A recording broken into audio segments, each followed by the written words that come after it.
Juan 4, del 7 al 10.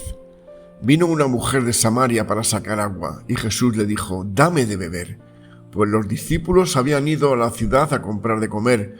Entonces la mujer samaritana le dijo: «¿Cómo es que tú, siendo judío, me pides de beber a mí, siendo yo una mujer samaritana? Porque los judíos no se tratan con los samaritanos». Respondió Jesús y le dijo: «Si conocieras el don de Dios y quién es el que te dice: dame de beber, tú le hubieras pedido a él y él te habría dado agua viva». En este capítulo 4 del Evangelio de Juan nos encontramos la historia de una mujer que anduvo por la vida buscando sentido para su existencia.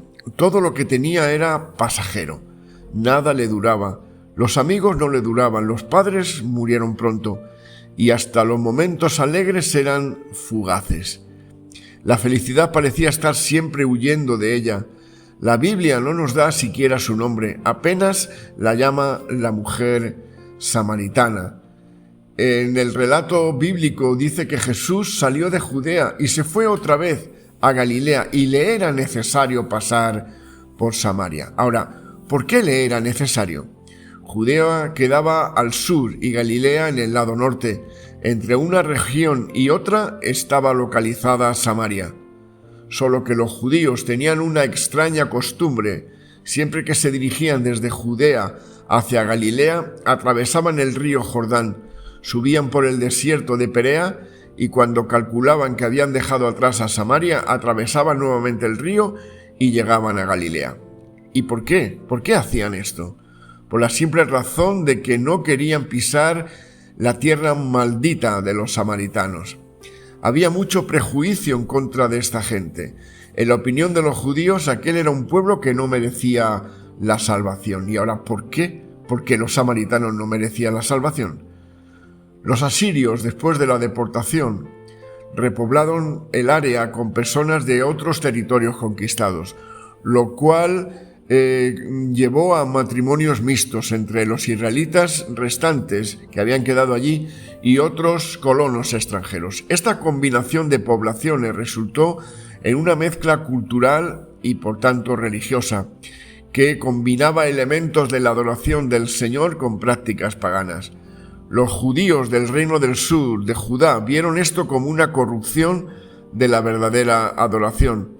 Los samaritanos, como se llegó a conocer a esta población mixta, desarrollaron su propia versión del Pentateuco, que son los 5 primeros libros de la Biblia, y establecieron en el monte Gerizim como el sitio sagrado de adoración, en contraste con el templo judío en Jerusalén. Esta divergencia profundizó aún más la brecha entre los dos grupos.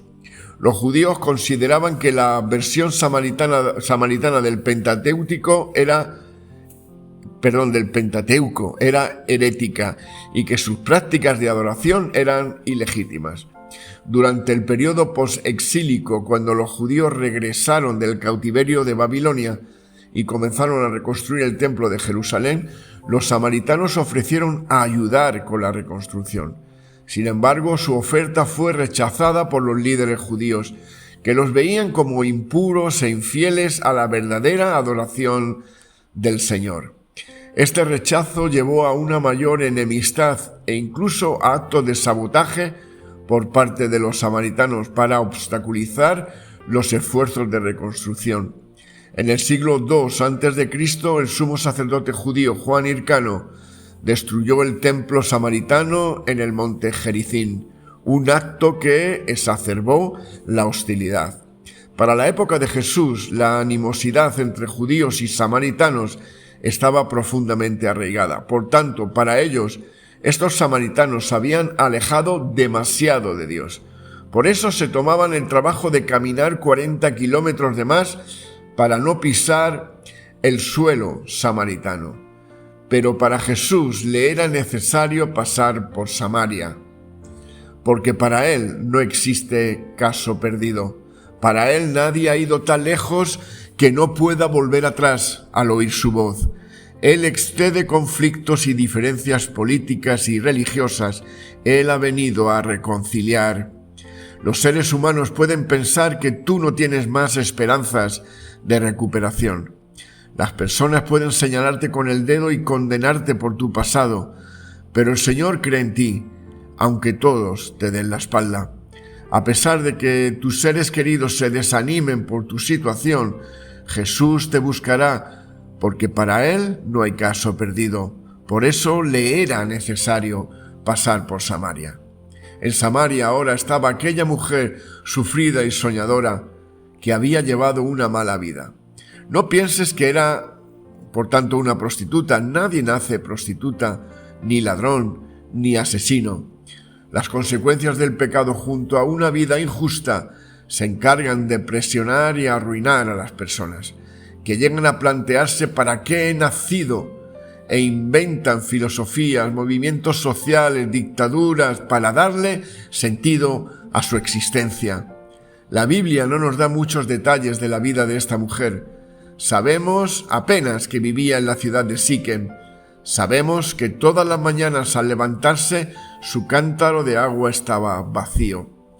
Ahora esperaba hasta el mediodía y a esa hora de fuerte calor que quemaba aquellas tierras, ella se dirigía al pozo sola para buscar agua.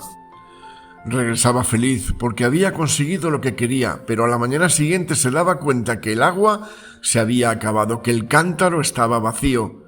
Aquella había sido siempre su vida, porque nada ni nadie puede llenar un corazón roto, un cántaro que tiene una fisura abajo, una permanente búsqueda, correr y sentir que lo había encontrado, pero para después descubrir que no pasó de ser una simple ilusión.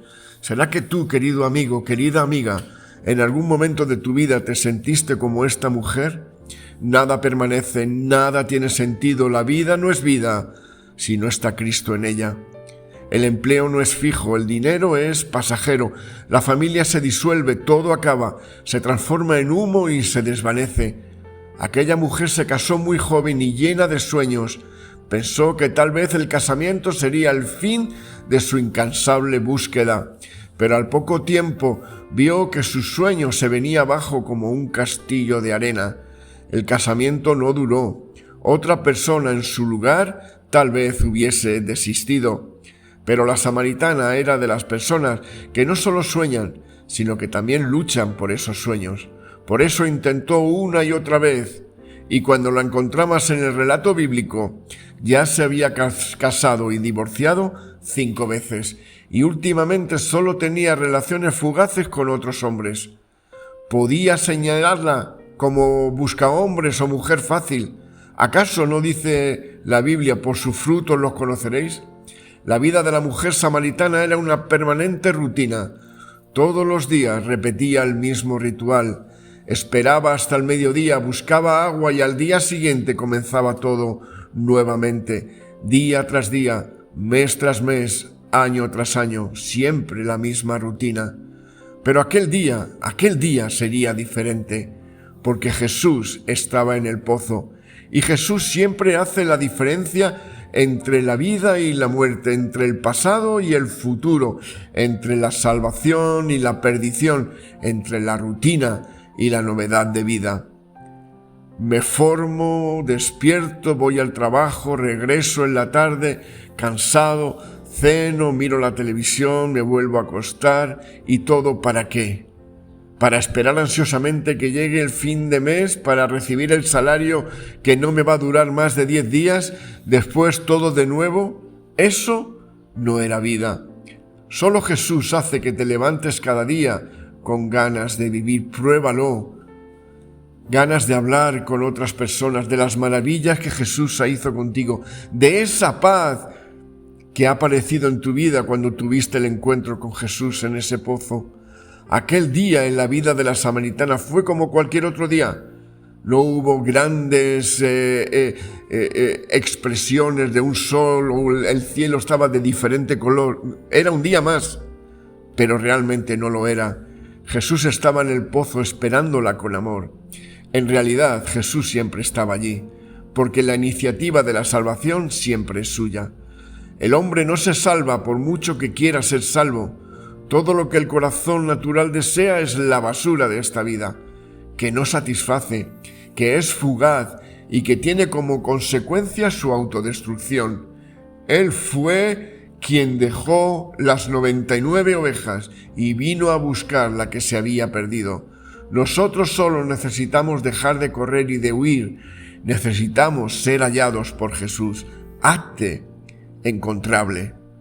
A veces, en esta loca carrera de la vida, solo nos detenemos cuando estamos exhaustos, cuando nos lastimamos, vivimos corriendo, no queremos oír la voz de Jesús, cerramos los oídos, cerramos el corazón a todo aquello que tiene que ver con los valores espirituales, y la propia vida se encarga de llevarnos a un punto en el cual no podemos huir más, porque ya hemos tocado fondo. ¿Cuántos conocemos que cuando la vida empezó a irles bien, abandonaron los principios que los padres colocaron en su corazón cuando eran niños y nunca más quisieron saber del Evangelio? Lo consideraron una etapa superada de su vida, un pedazo de su propia historia que prefirieron olvidar. Sin embargo, cuando su vida se disipó, de repente lo perdieron todo, hasta la familia y hasta la salud, sin tener a dónde ir, y entonces dejaron de correr y sabrían que el Padre siempre estaría esperándoles y decidieron volver a casa y reencontrarse con Jesús. Muchas veces no somos totalmente felices porque tenemos un falso concepto de nosotros mismos. Creemos que somos una cosa y las personas nos tratan de manera diferente. ¿Sabes cuál es el lugar donde puedes saber quién eres realmente? A los pies de Jesús, a los pies de la cruz. La cruz adquiere dimensiones gigantescas y si tú reconoces tu insignificancia, reconoces quién eres, no ocultas tu pasado ni disfrazas tu presente. A los pies de la cruz reconoces tu verdadero carácter, tus culpas, traumas y complejos y depositas todo en las manos de Jesús porque Él sabe quién eres, por tanto nada le puedes ocultar. Entonces oyes su maravillosa voz que te dice: yo sé, hijo mío, tú eres eso y un poco más, pero ¿por qué crees que estoy muriendo por ti ahora, a pesar de todo lo que hiciste, a pesar de ser mi enemigo, a pesar de lo que dejaste de hacer? Tú eres la cosa más hermosa que tengo, vales mucho, y por eso dejé los cielos y vine a morir en esta cruz como un ladrón por ti. El hecho de que la mujer samaritana reconociera que parte de la culpa de su triste vida era suya fue el punto de partida de su restauración. Comprendió entonces que toda su vida estuvo dedicada a perseguir cosas pasajeras: casa, auto, fama, dinero, placer, ropas, etcétera, etcétera. Pero aunque incluso todo eso fuese necesario, la vida tenía una dimensión espiritual que ella ignoraba, porque la vida natural y la vida espiritual van de la mano. Podía conseguir bienes materiales, pero si no quedaba satisfecha la ansiedad de su corazón, nunca sería feliz. Y no podía ser feliz porque su corazón perdía todo lo que conseguía. Y claro, no podía retener nada cuando la bolsa está rota.